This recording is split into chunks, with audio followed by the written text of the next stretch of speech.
qui présente les œuvres de deux artistes chiliens installés depuis de longues années au Chili, les peintures de Fabrizio et les sculptures de Marco Bustamante. Quelques mots pour remercier le président de la Chambre de commerce Luxembourg-Chili de nous avoir suggéré cette exposition. Vous savez que cet endroit s'enorgueillit d'être en quelque sorte une maison des cultures du monde et d'offrir au public la possibilité de découvrir des expressions artistiques qui ne lui sont pas normalement familières.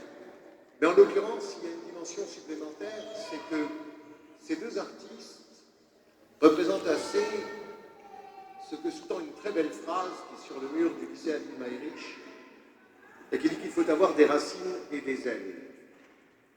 Je pense en effet que si l'on n'a pas de racines, si l'on a complètement oublié ce qu'on a vécu, ce qu'on a appris, ce qui nous a été transmis, on a du mal à vivre.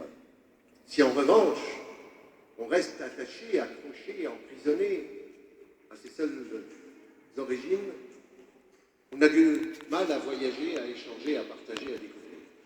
Et ces deux artistes sont des artistes chiliens, sans aucun doute, et ils sont des artistes luxembourgeois, dans la mesure où, à l'évidence, leur séjour ici ne les a pas laissés ni indifférents ni indemnes. On devient aussi ce qu'on apprend, ce qu'on fréquente, ce qu'on découvre. Et c'est une excellente initiative qu'une chambre de commerce ait souhaité aborder cet aspect culturel et artistique de la réalité pour souligner les échanges entre ces deux pays, le Chili et le Luxembourg. Il semble très lointain, aussi bien géographiquement qu'historiquement ou culturellement, et je ne vois pas, à part un match de football, ce qui pourrait permettre aux deux pays de se rencontrer.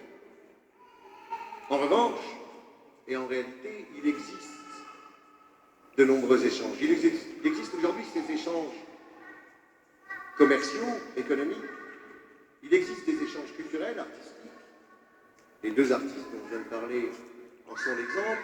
Vous savez qu'un artiste luxembourgeois réputé, qui est voisin de l'abbaye, Will Lofi, passe une grande partie de sa vie au Mexique.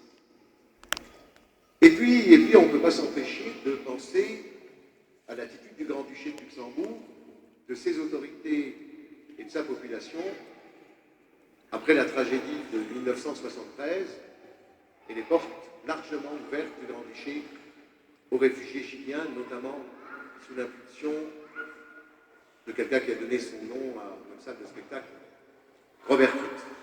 Alors je trouve parfaitement remarquable qu'une chambre de commerce mette en avant l'aspect humain, l'aspect culturel des échanges, pour ensuite favoriser l'aspect économique et commercial.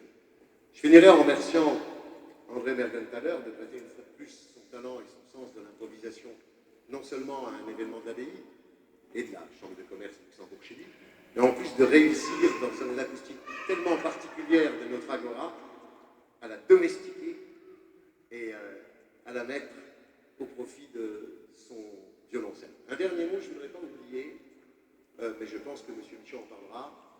Le catalogue a été réalisé grâce au soutien de plusieurs sponsors, mais aussi